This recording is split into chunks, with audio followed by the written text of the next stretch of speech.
The book of Job, యోబు గ్రంథానికి పదండి. మీ అందరికీ తెలిసినటువంటి అంశ భాగం చదవండి. యోబు గ్రంథం 1వ అధ్యాయం 1వ వచనం. ఊజు అనే ఒక దేశంలో యోబు అనే ఒక మంచి మనిషి ఉన్నాడు. He is very righteousness person. అతను చాలా న్యాయవంతుడు, అతను చాలా భయభక్తులు గలవాడు, చెడుతనాన్ని విసర్జించాడు. అసలు అతని లాంటోడు భూమి మీద కూడా ఎవడు లేడంటాడు. ఇంకా మీరు కిందకి వెళ్తే అంటే యోబు అనే ఒక మహాభక్తుడి గురించి మాట్లాడుతున్నాడు. మన కష్టాలు వస్తే మనం త్వరగా ఏమనుకుంటామంటే యోబుతో పోల్చుకుంటాం. అర్థమైందా? మన కష్టాలు వచ్చినప్పుడు త్వరగా మనకు ఎవరు గుర్తొస్తారు? కానీ ఒకసారి ఆలోచించుకో, యోబుతో పోల్చుకుంటున్నావు, నిజంగా యోబుకు వచ్చిన కష్టాలే నీకు వచ్చినాయా చూసుకో. ఎందుకంటే యోబు లాంటి వాడు ఎవడూ లేడని బైబిల్ చెప్తుంటే మళ్ళా నీకు నువ్వు యోబుతో పోల్చుకుంటున్నావనంటే ఎవరిని దాటేస్తున్నావు నువ్వు? చాలా రేర్ కండిషన్.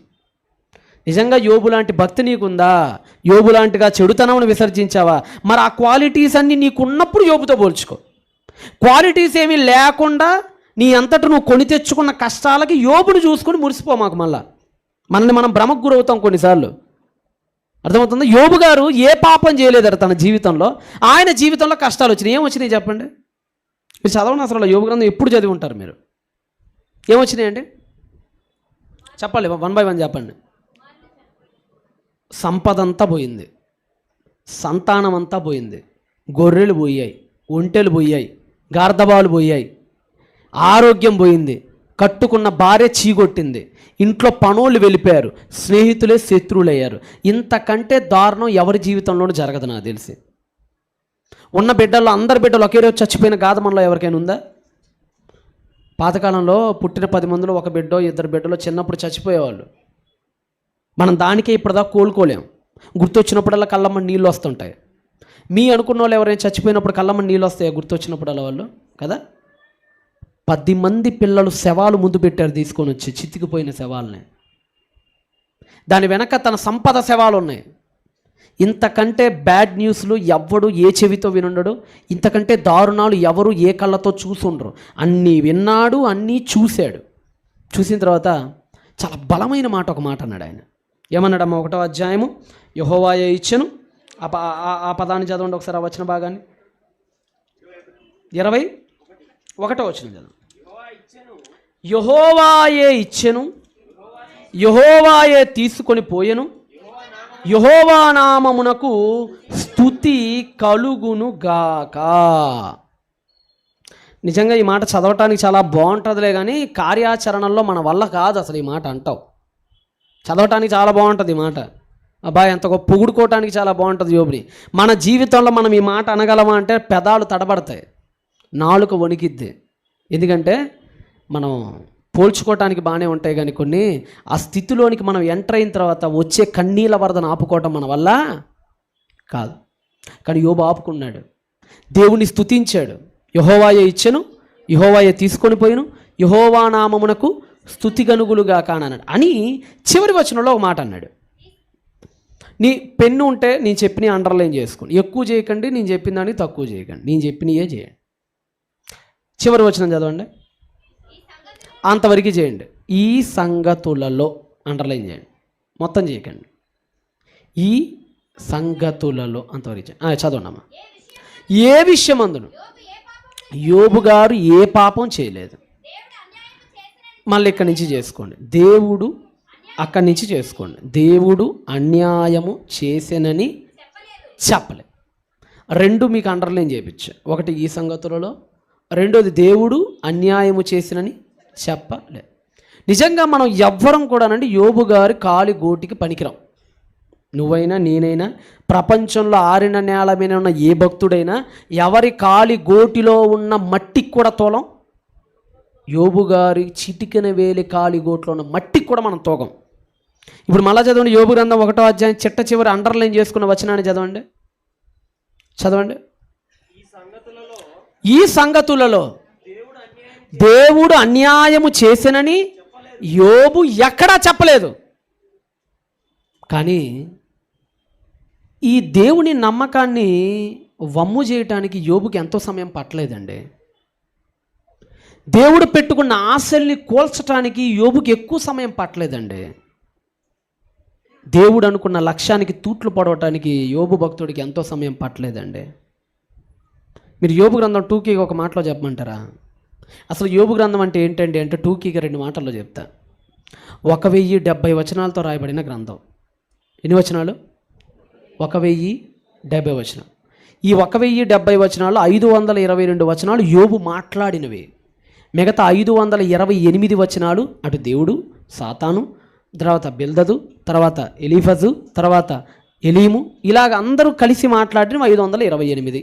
ఇది 2 పార్ట్స్గా డివైడ్ చేయమంటే 522 వచనాలు యోబు ఉంటాయి ఆ 1070లో. మిగతా వచనాలన్నీ తక్కిన. యోబు గ్రంథం చదివేటప్పుడు చాలా జాగ్రత్త చదవాలి. ఎందుకంటే యోబు గ్రంథంలో యోబు మాటలే కాదు, ఇంకా చాలామంది మాటలు ఉన్నాయి. ఎవరెవరి ఉన్నాయి చెప్పాలి మీరు? బిక్తాని ఉన్నాయి, ఎలీఫజి ఉన్నాయి, ఇంకా భార్య ఉన్నాయి, సైతాన్ గాడి మధ్యలో ఎంటర్ అవుతాడు ఆడి మాటలు ఉంటాయి, దేవుడు 38వ అధ్యాయం నుంచి ఎంటర్ అవుతాడు ఆయన మాటలు కూడా ఉంటాయి. అర్థమవుతుందా? 79 ప్రశ్నలు దేవుడి ఉంటాయి, 72 ప్రశ్నలు యోబు ఉంటాయి. మొత్తం 228 ప్రశ్నలతో కూడుకున్నటువంటి ఒక నియమ గ్రంథం అది. అయితే చదివేటప్పుడు జాగ్రత్త చదవండి. ఈ మాట మీకు ఎందుకు పదే పదే గుర్తు చేస్తున్నానంటే ఒకసారి మీరు 19వ అధ్యాయానికి రండి. ఇప్పుడు మీరు 19వ అధ్యాయం ఎవరు మాట్లాడుతున్నారో చదవండి. ఎందుకంటే పొరపాటున ఫ్రెండ్ మాట్లాడినవి యోబు మాట్లాడని కన్ఫ్యూజ్ అయ్యే అవకాశాలు ఎక్కువ ఉంటాయి. 19వ అధ్యాయానికి రండి. ఎందుకంటే మన సమయాన్ని బట్టి సువివరంగా నేను వివరించలేను, ముందుగానే చెప్తున్నాను. సమయం తక్కువగానే తీసుకుందాం, మరి ఎక్కువ వద్దు. విస్తరించుకుంటూ పోతే ఎన్నో అధ్యాయాలు చూపించగలను. 3 చూపించవచ్చు, 9 చూపించవచ్చు, 17, 18, 21, 23, ఒక 10 అధ్యాయాల నుంచి కూర్చోబెట్టి మీరు చదివించవచ్చు.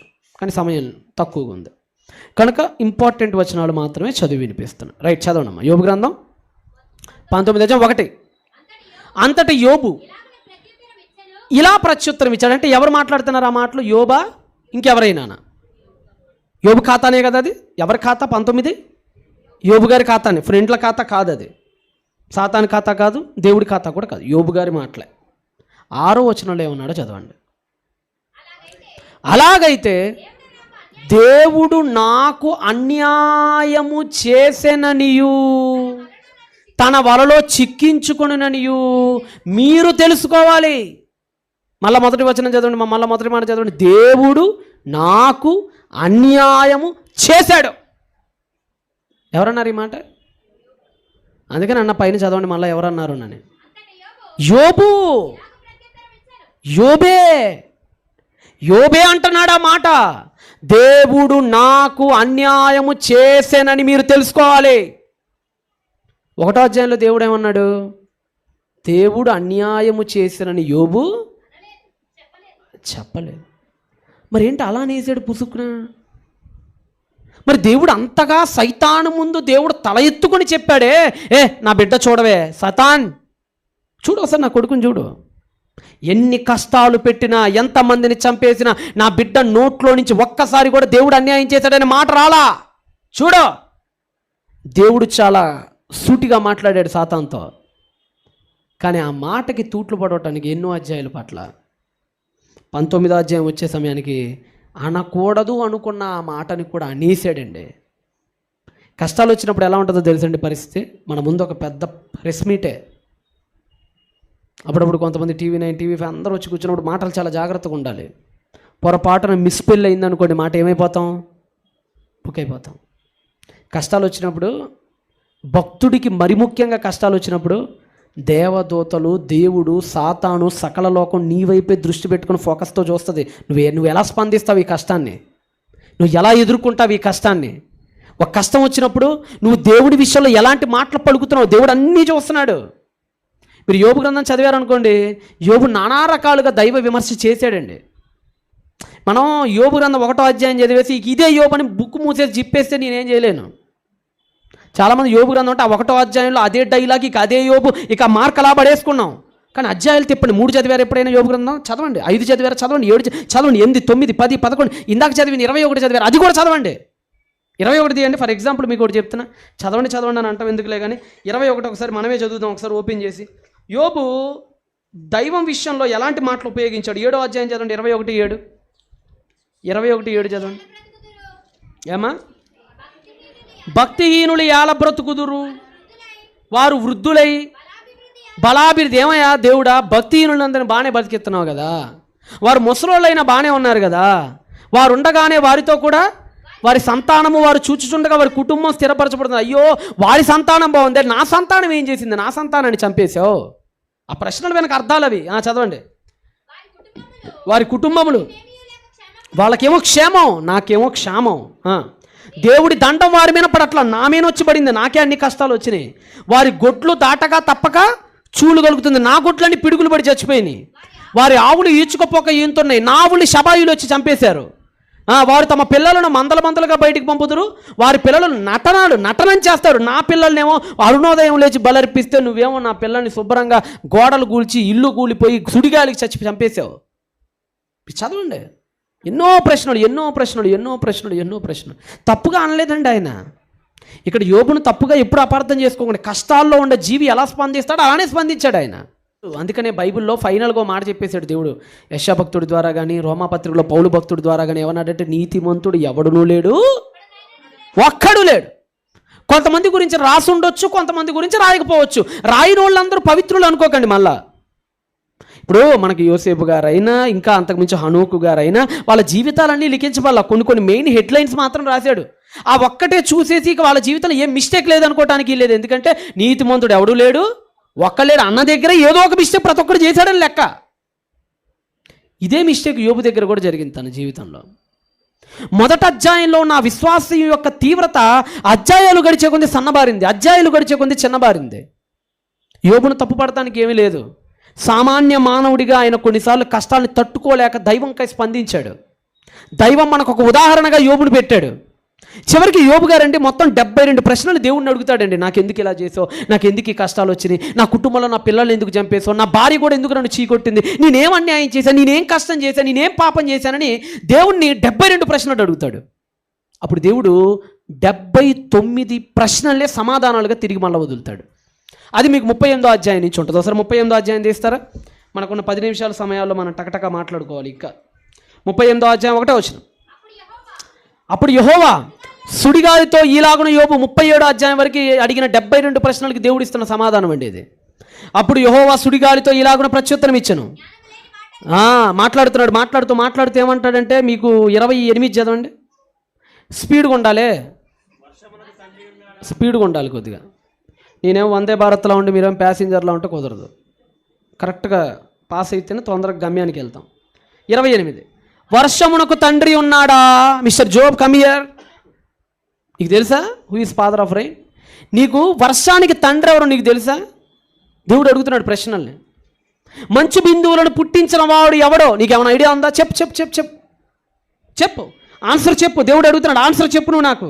ఇంకా 34 చదవండి. 34 జలరాశులు నిన్ను కప్పునట్లు మేఘములకు నీవు ఆజ్ఞ ఇయ్యగలవా? మేఘాలకు ఆజ్ఞ ఇచ్చే వర్షాన్ని కురిపిస్తున్నాడు ఎవడో? సమాధానం ఉందా? చెప్పు. 39వ అధ్యాయం 1వ వచనం. అడవిలోని కొండ మేకలు ఈను కాలము నీకు తెలియనా? చెప్పు. తెలిస్తే. లేళ్ళు పిల్లలు వేయు కాలము గ్రహించగలవా? చెప్పు నీకు ఒకవేళ తెలిస్తే. 8వ వచనం. పర్వతములు పంక్తియే దాని మేతభూమి కదా, దాని గురించి ఏమైనా తెలిస్తే చెప్పు. 9వ వచనం. గురుపోతు నీకు లోబడటకు సమ్మతించిన చెప్పు, దాని గురించి ఏమైనా ఐడియా ఉంటే. 13వ వచనం. నిప్పుకోడి సంతోషము చేత రెక్కలు నాడించిన దాని గురించి ఏమైనా తెలుసా? చెప్పు నీకేమైనా ఐడియా ఉంటే. 26వ వచనం. డేగ నీ జ్ఞానం చేత ఎగురున చెప్పు నీకేమైనా ఐడియా ఉంటే. మొత్తం ప్రపంచంలో ఉన్న పక్షుల్ని, ప్రపంచంలో ఉన్న జంతువుల్ని అన్నిటి తీసుకొని అది తెలుసా, ఇది తెలుసా, అదెందుకు చేశాను, ఇదెందుకు చేశాను, ఆన్సర్ చెప్పు నువ్వు నాకు, అప్పుడు నేను నీకు ఆన్సర్ చెప్తానంటాడండి. మీకు పిచ్చెక్కిది యోబు గ్రంథం జాగ్రత్త చదివితే. మీరు యోబు గ్రంథం చదివితే లేదు, అసలు యోబు అడిగిన ప్రశ్నలు ఏంటి, దేవుడిస్తున్న సమాధానాలు అంటే అర్థం కాదు. యోబేమో నా కష్టాలు ఎందుకు పెట్టావు అంటాడు, దేవుడేమో లేళ్ళు ఎందుకు ఎగురుతున్నాయి అంటాడు. అర్థమవుతుందా? యోబేమో నా పిల్లల్ని ఎందుకు తీసేసావు అంటాడు, దేవుడేమో గురిపోతూ గాలం వేస్తావా అంటాడు. పిచ్చెక్కిద్ది యోబుకి. చివర్లో అర్థమైంది యోబుకి. మనం ఏమనుకుంటామంటే ఏం సమాధానాలు, ఈయన అడిగేది ఏంది, ఆయన చెప్పేది ఏంది అనుకుంటాం. ఇప్పుడు మీరున్నారండి, మీకు ఫోన్ చేశా, ఎక్కడున్నావురా అన్న, బిర్యానీ తింటున్నారా అంటే ఎట్టుంటుంది? ఏమైనా సంబంధం ఉందా? నేను ఎక్కడున్నావురా అని అడిగినప్పుడు ఎక్కడున్నావో చెప్పాలి, ఏ తింటున్నావో కాదు కదా. అట్లానే అనిపిస్తుంది చదవటానికి. కానీ దేవుడు చాలా తెలివిగలవాడు. ఆయన తెలివిని అందుకనే కీర్తిస్తాడు తర్వాత. ఆహా, దేవుడు బుద్ధి జ్ఞాన సంపల్యము ఎంత గొప్పవి. దేవుడి జ్ఞానం గురించి యోబు చెప్పినట్టుగా ఎవరు చెప్పరండి మీకు. దేవుడు మీకు అర్థమయ్యే భాషలో చెప్పమంటారా? అదంటే 2000 BC టెర్మినాలజీ కాబట్టి మీకు అర్థం కాదు. 21st సెంచరీ టెర్మినాలజీస్లో చెప్పాలంటే ఏనుగు ఎంతలా ఉండాలో దేవుడు మనల్ని అడిగి చేశాడా? చెప్పాలి. గుర్రం ఎలా పరిగెత్తాలో దేవుడు నిన్ను నన్ను అడిగి చేశాడా? సింహానికి జూలు ఎలా ఉండాలో, బల్లి గోడ మీద ఎలా పాకాలో, గద్దకి ఎంత రెక్కలు ఇవ్వాలో, పిల్లి ఏం తాగాలో, కుక్క ఏ జీవిగా ఉండాలో, ప్రపంచంలో వాటన్నిటిని దేవుడు నిన్ను నన్ను అడిగి చేశాడా, అడగకుండా చేశాడా? చెప్పాలి. అడిగి చేశాడా, అడగకుండా చేశాడా? ప్రపంచంలో దేన్ని దేవుడు మనల్ని అడిగి చేయలా. అది ఎంత ఎత్తు ఉండాలి, ఎలా పరిగెత్తాలి, ఎలా ఉండాలి, కూరలు ఎలా ఉండాలి, ఏది సాధుజీవిగా ఉండాలి, ఏది మాంసజీవిగా ఉండాలి, ఏది ఉభయచర జీవిగా ఉండాలి, ప్రపంచంలో దేవుడు దేన్ని మనల్ని అడిగి చేయలా. మరి అలాంటిది నీ జీవితంలో ఏం చేయాలో నిన్ను అడిగి ఎందుకు చేయాలి? అది దేవుడి సమాధానం. అర్థమైతే ఎన్లైన్మెంట్ అయిద్ది, లేకపోతే ఉన్న బలుపు పేలిపోద్ది. సింపుల్. ప్రపంచంలో ఏది నిన్ను అడిగి చేయలేదు నాయన యోబు. మరి నీ జీవితంలో ఎప్పుడు ఏం చేయాలో నిన్ను అడిగి నేను ఎందుకు చేయాలి చెప్పు? ఐఎమ్ సావర్నిటీ, నేను సార్వభౌముణ్ణి చేస్తా. ఇప్పుడు ఫర్ ఎగ్జాంపుల్ ఒక మాదిగ వాడు ఉన్నారనుకుందాం. మాదిగ సోదరుల పరిశ్రమ ఏంటి? తోలు పరిశ్రమ, అంతేనా? చర్మపు తోలు, చర్మ పరిశ్రమ, చర్మకారులు అంటాం. మాదిగ సోదరులు తమ తోలుతో కొన్ని తోళ్ళని పర్సుగా చేస్తారు కదా. మన ఈ మధ్య లక్నోకి వెళ్ళినప్పుడు కొన్న మంచి లెదర్తో చేశారంటే బాగుంది, చాలా బాగుంది. కొన్ని పర్సులుగా చేస్తాడు, కొన్ని బెల్టులుగా చేస్తాడు, కొన్ని చెప్పులుగా చేస్తాడు, కొన్ని డప్పులుగా చేస్తాడు, కొన్ని నీళ్ళ తిత్తులుగా చేస్తాడు. ఎలా చెయ్యాలో ఎవరిష్టం? ఎవరిష్టం? తోళ్ళని కోసేటప్పుడు అడుగుతాడా, ఓసే తోలు నిన్ను పర్సన్ చేద్దాం అనుకుంటున్నానే, నీకు ఓకేనా? నేను చెప్పుని చేద్దాం అనుకుంటున్నానే, నీకు ఓకే? అడిగి చేస్తాడా? చేయబడిన వస్తువు ఎప్పుడైనా ఫీల్ అయిందా? చెప్పు ఎప్పుడైనా ఫీల్ అయిందా? ఏమయ్యా, నాతో పక్కనున్న తోళ్ళనేమో కట్ చేసి పర్సుని చేసే శుభ్రంగా అది వెనకమాల పాకెట్లో కూర్చొని సంతోషంగా ఉంది డబ్బులు పెట్టుకొని, నన్నేమో చెప్పుగా చేసావు, వీడు ఎదవ పేడ పెంట మొత్తం నాకే తొక్కుతున్నాడు వీడు. ఎప్పుడైనా ఫీల్ అయిందా? డప్పు ఎప్పుడైనా ఫీల్ అయిందా? డప్పు దండోరా, ఎవరు సచ్చినా నా సావుకు వచ్చింది, ప్రతోడు నన్ను మోగిస్తున్నాడు, ఆడెవడో చచ్చిపోతేను బెల్ట్గా చేయకపోయావా శుభ్రంగా ఆడి ప్యాంట్కి అలా ఎలాడుతూ ఉండేదాన్ని ఏ కష్టం లేకుండా. ఇప్పుడు ఫీల్ అయిందా? నో. తోలుకు ఒకటే తెలుసు, తన యజమానైన మాదిగ వాడి కష్టాన్ని ఎరిగిన తోలు ఆయనకి ఎలా మహిమ తేవాలో అలా తెచ్చిద్ది, అంతే కదా. పర్సు చూసినాడు ఏమనుకుంటాడు, అబ్బా ఏం బాగా చేశాడు రా పర్సు. ఎవరికి ప్రైజ్? చేసిన వాడికి. బెల్ట్ బాగుందంటే ఎవరిని పొగుడుతాం మనం? బా ఎంత బాగా చేశాడు రా, ప్రైజ్. వాడికి ఒకటే తెలుసు, చేసిన వానికి ఘనత తీసుకురావటం మాత్రమే తెలుసు, ఇంకేమీ తెలియదు. ఎందుకు ఇలా చేసావని ఎప్పుడు అడగదే ఒక తోలు. ఒక సాలెవాడు ఉన్నాడు, పద్మశాలి. కొన్ని దారాలతో రకరకాల బట్టలు నేస్తాడు. కొన్ని దారాలు మీ ఒంటి మీద బట్టలుగా మారినాయి, కొన్ని దారాలేమో కొంతమంది పురుషులకి లుంగీలు అయినాయి, కొన్ని దారాలేమో టవల్స్ అయినాయి, కొన్ని దారాలేమో కర్చీఫ్లు అయినాయి కదా. అర్థమవుతుందా? కర్చీఫ్ కూడా సాలెవాడి నుంచి వచ్చింది. కర్చీఫ్ ఎప్పుడైనా ఫీల్ అయిందా? లేదు. లుంగీ ఎప్పుడైనా ఫీల్ అయిందా? ఏమయ్యా చేయికి లుంగిగా చేసావు, మా వాడేమో పప్పు ఎక్కువ తింటాడు, గ్యాస్ ఎక్కువ వదులుతాడు, కంపు కంపు. ఫీల్ అయిందా? ఖర్చీఫ్ ఎప్పుడైనా ఫీల్ అయింది? వీడికి జలుబు వచ్చినా తుమ్ము వచ్చినా రోత అంతా నాకే అంటెత్తాడు, పట్టు చీరగా చేయకపోయావా తల్లి దగ్గరికి పోయి శుభ్రంగా బీరువాలో ఎక్కి హ్యాపీగా ఉండేవాడిని అని? అవదు. వాడికి తెలిసింది ఒకటే, ఏం తెలుసు వాటికి? సాలేవాడికి మహిమ తేవటం. మట్టి పాత్రలకి తెలిసింది ఒకటే, కుమ్మరివాడికి మహిమ తేవటం. అది కొండగానైనా చేపల కూరగానైనా, కొన్ని చేపల చెట్లు అవుతుంటాయి కదా, చేపలు వండుకునే పాత్రలు అవుతాయి, కొన్ని కొండలు అయిపోతుంటాయి, కొన్ని చిన్న కూజాలు అయిపోతాయి, కొన్ని పైన మూత్రలు అయిపోతుంటాయి. ఒక్కటే వాటికి తెలుసు, ఎక్కడ కొన్నామో ఆ కొన్నవాడిని కస్టమర్ ఏం చేయాలి? పొగడాలి. దేవుడు కుమ్మరివాడు, ఆయన ఒక మాదిగవాడు, ఆయన ఒక సాలెవాడు. మనం బట్టలం, మనం చెప్పులం, మనం కొండలం, అంతే. మనం చేయాల్సింది ఒకటే, ఆయనకి మహిమ తేవాలి. అందుకనే దేవుని చిత్తం నీ యందు జరగాల్సినప్పుడు పలుకోవలసిన నీ ధర్మం, మన ధర్మం, నా ధర్మం ఏంటో తెలుసా? చెప్పండి ఆ ధర్మం ఏంటో? దేవా నీ చిత్తమే సిద్ధించునుగాక. ఇదొకటే. ఎన్ని కష్టాలు వచ్చినా గుర్తుపెట్టుకోండి ఈనాటి ప్రసంగాన్ని. మీ జీవితంలో ఎన్ని కన్నీళ్ళు వచ్చే రోజులు భవిష్యత్తులో ఉన్నా, కళ్ళ ముందు నానుకున్న వాళ్ళు చచ్చిపోయినా, అనుకున్నవి ఏమీ జరగకపోయినా, కళ్ళ ముందు పుట్టిన వాళ్ళను కోల్పోయినా, కన్న తల్లిదండ్రులను కోల్పోయినా, జీవితంలో అధోపాతాళానికి దిగిపోతున్నా, ఒకటే ఒక మాట మన పెదాల నుంచి జాలువారాల్సిన మాట, మన ప్రభు అయిన యేసు పలికిన మాట. ఏ మాట? తండ్రి నీ చిత్తమే సిద్ధం. Close your eyes and let's pray.